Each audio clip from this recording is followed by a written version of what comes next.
অভিলেখ সংখ্যক পঞ্চায়ত দখল কৰিব বিজেপিয়ে।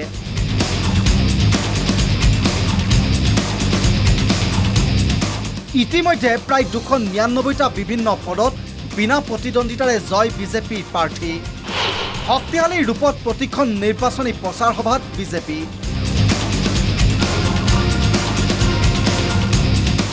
বিজেপি চৰকাৰৰ দিনত কি পাইছে, কি দিছে আৰু কি পাব জনতাই চিঞৰি চিঞৰি কৈছে মুখ্যমন্ত্ৰীয়ে। ৰাইজে পাইছে, ৰাজ্যৰ মহিলাই পাইছে অৰুণোদয় 1250 টকা। ৰেচন কাৰ্ড লাভ কৰিছে লাখ লাখ দুখীয়া পৰিয়ালে। চাউল, আটা, কেৰাচিনৰ পৰা নিমখলৈকে পাব ৰেচন কাৰ্ডৰ হিতাধিকাৰীয়ে। চিকিৎসাৰ বাবে লাভ কৰিছে আয়ুষ্মান কাৰ্ডৰ বিশেষ সুবিধা। সবকা সাথ সবকা বিকাশ এয়া আছিল বিজেপিৰ শ্লোগান। মুখ্যমন্ত্ৰী হিমন্ত বিশ্ব শৰ্মা চৰকাৰৰ দিনত শিক্ষাৰ্থীয়েও লাভ কৰিছে হিতাধিকাৰী আঁচনিৰ সুবিধা। উন্নয়নৰ গংগা বৈছে অসমত এয়াও বিজেপিৰ আন এটা শ্লোগান। যাতায়াতৰ সুবিধাৰ্থে ৰাস্তা ঘাট উন্নয়ন, পকী দলং নিৰ্মাণ। যান জঁটৰ সমস্যা সমাধানৰ বাবে ইখনৰ পাছত সিখন উৰণীয়া সেতু।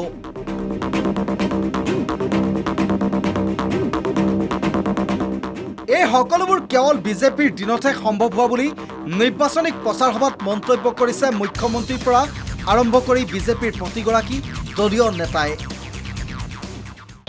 ৰেচন কাৰ্ডত 1 অক্টোবৰৰ পৰা আমি কম দামত দালি দিম, নিমখ দিম আৰু চেনিও দিয়াৰ ব্যৱস্থা আমি আৰম্ভ কৰিম।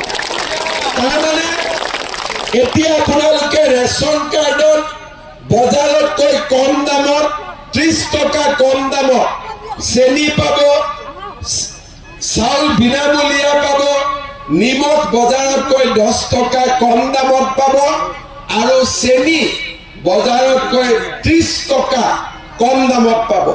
তাৰমানে দুখীয়া মানুহৰ কাৰণে চাউল হ'ল, বিনামূলীয়া চিকিৎসা হ'ল, বিনামূলীয়া কলেজত এডমিশ্যন হ'ল। বিজেপিৰ শক্তিশালী নিৰ্বাচনী প্ৰচাৰৰ বিপৰীতে হেৰেঙা হৈছে কংগ্ৰেছৰ নিৰ্বাচনী প্ৰচাৰ।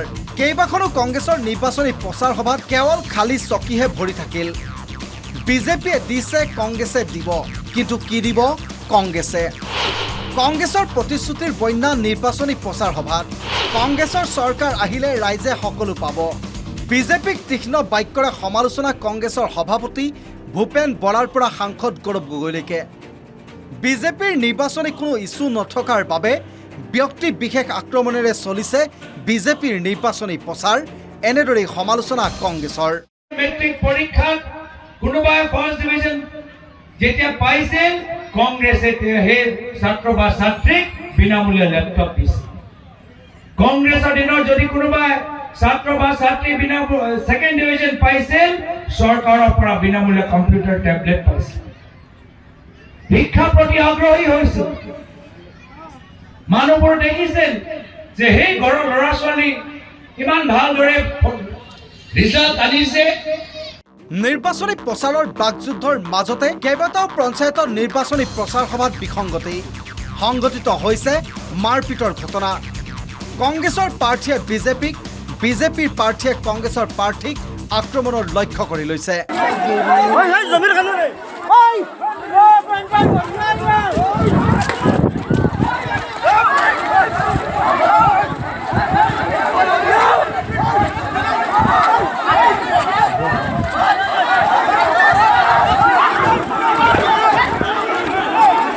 অন্যহাতে বিজেপিৰ বিৰুদ্ধে কংগ্ৰেছে আনিছে কেইবাটাও গুৰুতৰ অভিযোগ।